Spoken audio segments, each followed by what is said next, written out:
बंधुओं, मैं आपको एक बात बताना चाहता हूं, कभी भी अपने आप को लक्ष्मीपति मत समझ लेना। यदि भगवान ने करोड़, 2 करोड़, 50, 100 करोड़ दे दिए हो और उससे भी ज्यादा दे दिए हो, तो कभी भी अपने आप को तुम लक्ष्मीपति मत समझ लेना। लक्ष्मी को, व्यक्ति को, प्रत्येक व्यक्ति को 2 रूप में देखना चाहिए, 2 रूप में। पत्नी के रूप में नहीं देखना चाहिए, 2 रूप में देखना चाहिए। एक मां के रूप में देखना चाहिए कि एक बेटी के रूप में देखना चाहिए। लक्ष्मी या तो मां बन करके आ सकती है, लक्ष्मी या तो मां बन सकती है, या लक्ष्मी बिटिया बन सकती है,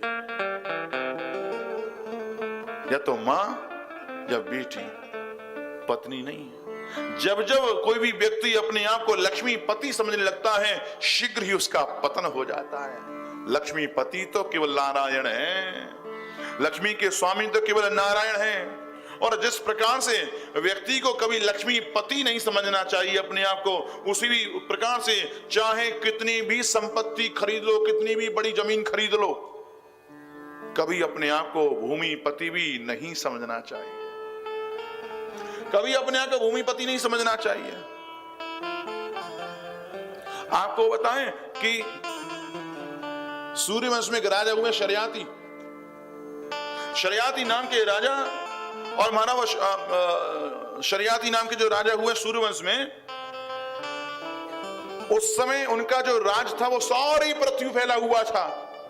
और अपने बच्चे को बुलाकर कहा कि देखो हमारे कितना आनंद है, सारी भूमि का मैं आज पति हूं, सारी भूमि का मैं स्वामी हूं। तो उन शर्याती के एक पुत्र हुए जिनका नाम है आनर्त। और उन आनर्त ने यह कहा कि पिताजी मुझे ये बात आपकी अच्छी नहीं लगी, भले ही आप पूरी पृथ्वी के ऊपर में राज करते हो। उनका राज केवल भारतवर्ष तक नहीं था, संपूर्ण पृथ्वी के ऊपर राज था। भले ही आप पूरे पृथ्वी पर राज करते हो, लेकिन आप स्वामी नहीं हैं, आप इसके पति नहीं हैं। तो कौन है? बोले एकमात्र नारायण ही इसके पति हैं। क्योंकि भगवान की पत्नी श्रीदेवी है, उसी प्रकार से भगवान की पत्नी भूदेवी भी है। सत्यभामा भूदेवी है, रुक्मिणी श्रीदेवी हैं, तो सत्यभामा भूदेवी है। तो इसलिए ये जो पत्नी है किसी की, तो वो भगवान की पत्नी है। ये भूमि, इस भूमि का कोई स्वामी है तो भगवान ही स्वामी है। शर्याती को आनर्त की बात अच्छी नहीं लगी और निकाल दिया। यदि ऐसी बात है तो मेरी जहां पर भूमि है तू वहां पे नहीं रहेगा, इसका मतलब वो पृथ्वी पर कहीं नहीं सकते, पृथ्वी पर आनर्त रह ही नहीं सकते। तो कहां रहे? तो महाराज वो चले गए समुद्र पर। कहा पिताजी आपका राज पृथ्वी के ऊपर है, समुद्र के ऊपर नहीं है। और कहते हैं कि समुद्र के साथ साथ जितनी भूमि पर समुद्र की लहरें आती हैं, वह स्थान भी समुद्र का ही होता है। जितने स्थान तक समुद्र की लहरें जाती हैं, दूर तक, सुदूर तक जितनी लहरें जाती हैं, वो स्थान समुद्र का ही होता है। तो कहा आनर्त ने कि जितने स्थान तक ये समुद्र जाएगा उतना स्थान मेरा है, तो उतना स्थान समुद्र का है, इसलिए मैं इस स्थान पर तो रह सकता हूं। वहां पे जाकर के महाराज आनर्त ने तप किया है, वहां पे आनर्त ने तप किया है। और जो आनर्त की जो तपस्थली है, उस तपस्थली पे महाराज आनर्त के पुत्र हुए, जिनके नाम हुआ है रेवत। और महाराज वो जो रेवत जो है ना, उन रेवत ने देखा कि यहाँ पर समुद्र है, समुद्र के साथ साथ में यहाँ एक छोटी सी एक नदी भी होती है, लेकिन यहाँ कोई पर्वत नहीं है।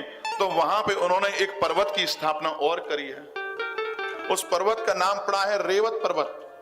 रेवत लेकर आए, इसलिए उसका नाम पड़ा है रेवत पर्वत, नाम पड़ा है उसका। और उसी पर्वत के ऊपर में आज 4 धाम में से एक प्रमुख मंदिर स्थापित है, जिसका नाम द्वारिका है। बोले द्वारिकाधीश भगवान की। और कहते हैं कि जो रेवत जो है, उन रेवत ने कहा कि देखो हम अपने दादाजी के द्वारा ठुकराए हुए हैं, हम वहां पर पृथ्वी राज नहीं करते, लेकिन ये समुद्र की भूमि है, ये हमारी होनी चाहिए। तो वह भूमि रेवत को मिली। रेवत की पुत्र है ककुदमी, ककुदमी की पुत्री है रेवती, रेवती का विवाह दाऊ जी के साथ में हुआ है और दाऊ जी भगवान के भाई हैं। और इस प्रकार से ये सारी की सारी जो संपत्ति किसकी हो गई? ये सारी संपत्ति आगे जाकर के द्वारिकाधीश की हो गई है, सारी संपत्ति द्वारिकाधीश की हो गई। तो इसलिए ये सारा समुद्र का जो एरिया जो है द्वारिकाधीश का है। बोले द्वारिकाधीश भगवान की।